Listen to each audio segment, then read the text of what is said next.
Ooh, still haven't tried the sponge. Any tips or how-tos for skin? Okay, so I would suggest getting one that's kind of like mid quality. If you get ones that are too cheap, they don't work as well. They're rougher. It won't be as smooth because it's a lower quality sponge. But I don't just use the whole sponge because this is, it's large. What I do is I take my clippers. You can see where I've been just like taking a chunk off the back here. Every time I need to use the sponge, I just take a little chunk off so that it lasts longer. And then I will put it in between tweezers of some sort. So I'll go ahead and demonstrate a random chunk.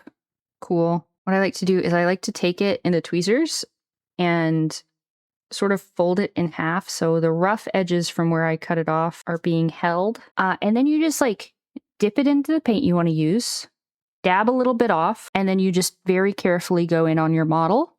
And I feel like almost like it is applying makeup in a way. So it's not a foreign feeling to me to use a little tiny sponge on a little tiny face. It's just like a size diff for me, you know? I used the sponge on his anchor, and I did get it a little bit splotchy there to try to give it some texture. And I used it on his skin, and I wanted to make that smoother. So that is dependent on how much paint you have on. I would just put a absolute pile of paint down, and I smidged it all over the sponge. And now I'm going to take the excess off and then, just go ham. It'll help even out. So this guy has some kind of hard lines on the blue that you can see. And if you go in with a sponge with a light color,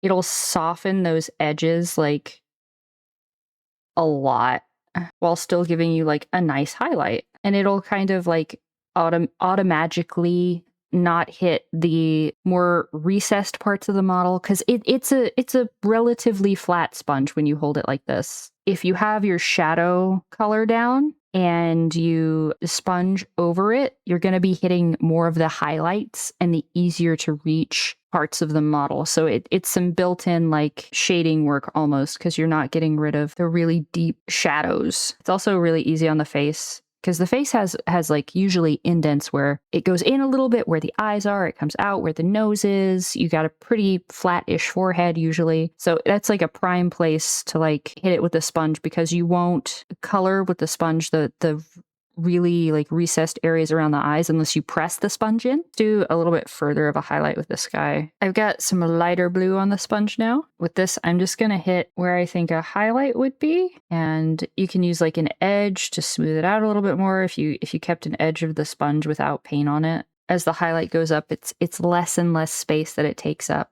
So you want to use volumes. Sponging muscles is the biggest cheat code. I know. For a long time, I was like, oh, I need to get some sponges to use. I just kept forgetting. And then I discovered leftover sponges upstairs in my makeup stash that I'd never used before that were still in their wrapper. And I was like, bet. The sponge, the only downfall about it is that it can get just a little bit messy. So if you have a vest, be prepared to paint back over the vest where you sponge blue onto it and literally make your sponge lighter just by like dabbing it in the tiniest little bit of white, taking it back to the original color, smushing it around.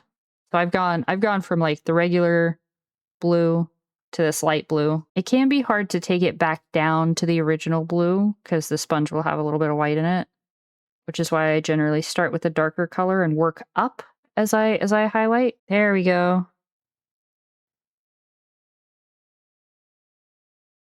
But yeah, that is sponge.